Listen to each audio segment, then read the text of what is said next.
Hi everyone. I watched the sun descending last night as the full moon rose above the tor, and it made me want to read Night.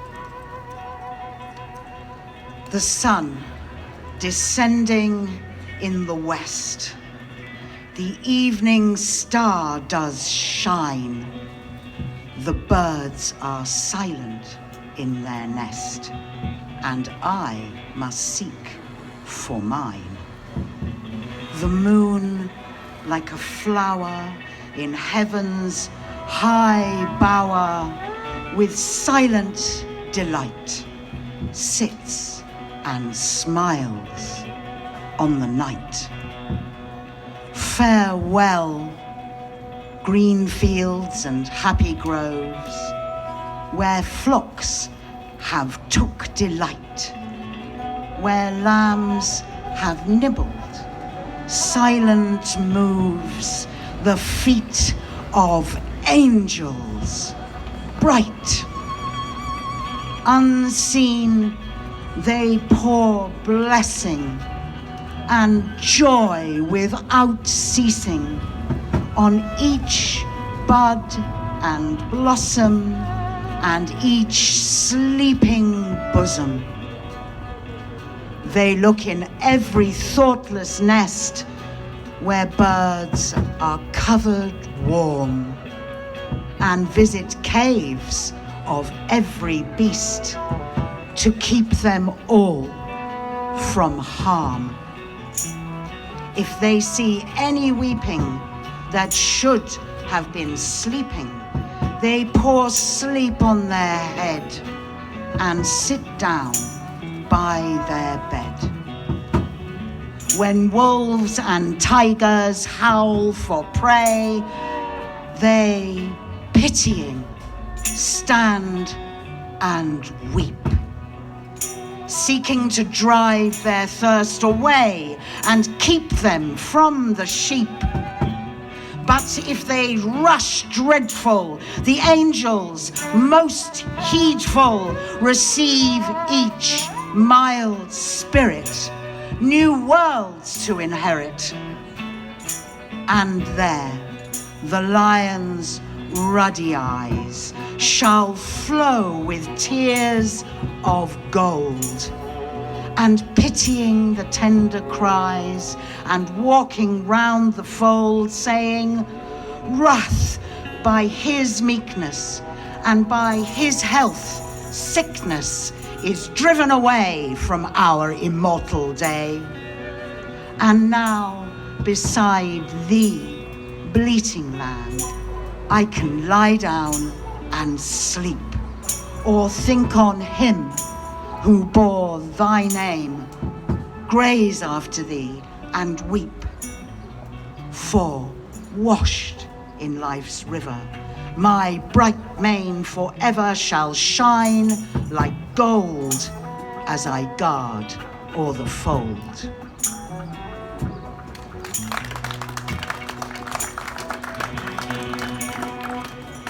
Thank you, Janetta. Margaret.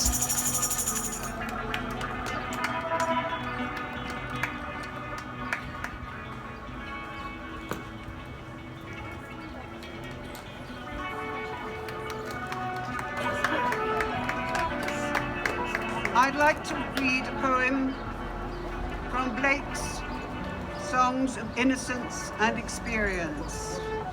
This one's called On Another's Sorrow. Can I see another woe and not be in sorrow too? Can I see another's grief and not seek for kind relief?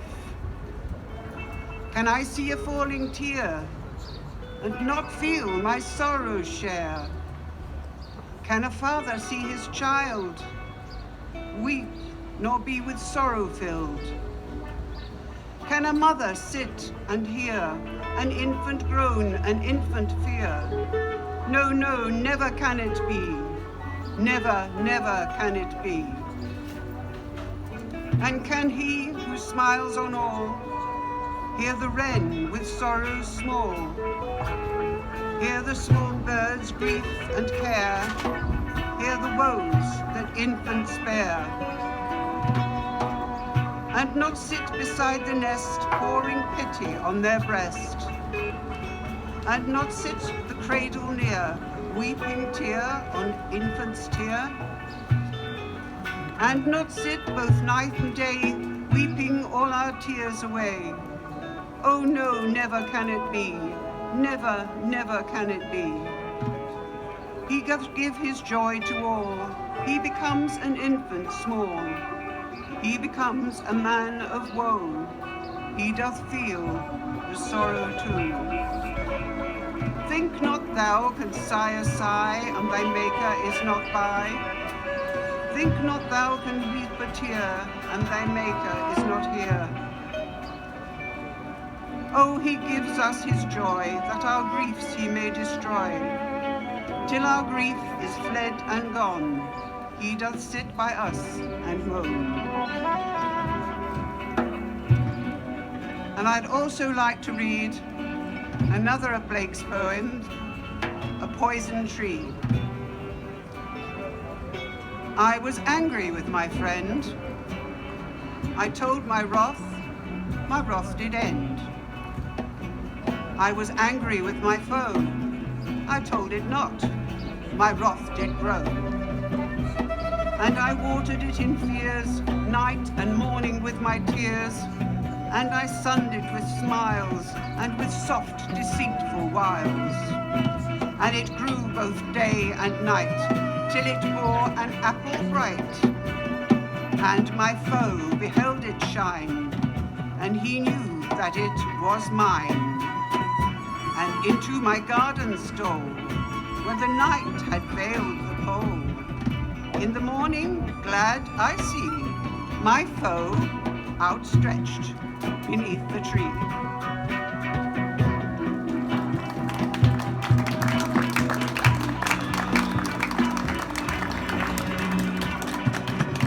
Thank you, Margaret.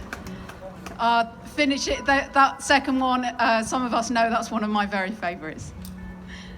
It's also really lovely to see with Margaret, with Roger, with Mavis, and several other people who have read today, the same faces that came for the former Glastonbury William Blake Festivals. It's really heartwarming and wonderful to hear you again today. So, I would like to welcome reading another of the pieces that if this wasn't chosen, I definitely wouldn't have let this go by. Please welcome Andrew.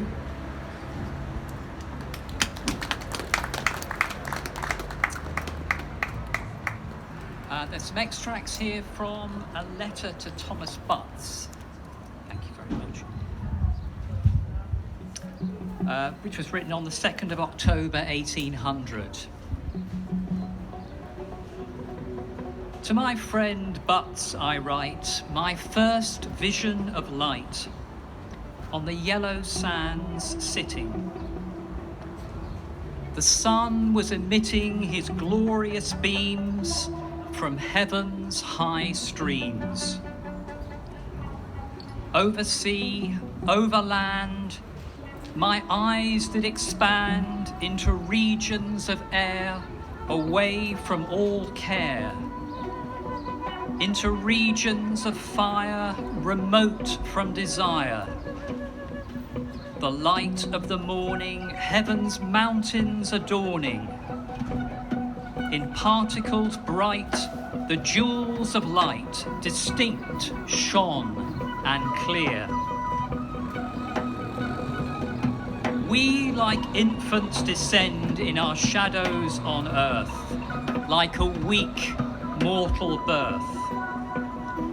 My eyes more and more, like a sea without shore, continue expanding, the heavens commanding. I remained as a child. All I had ever known before me bright shone. I saw you and your wife by the fountains of life. Such the vision to me appeared on the sea. Thank you. Thank you, Andrew.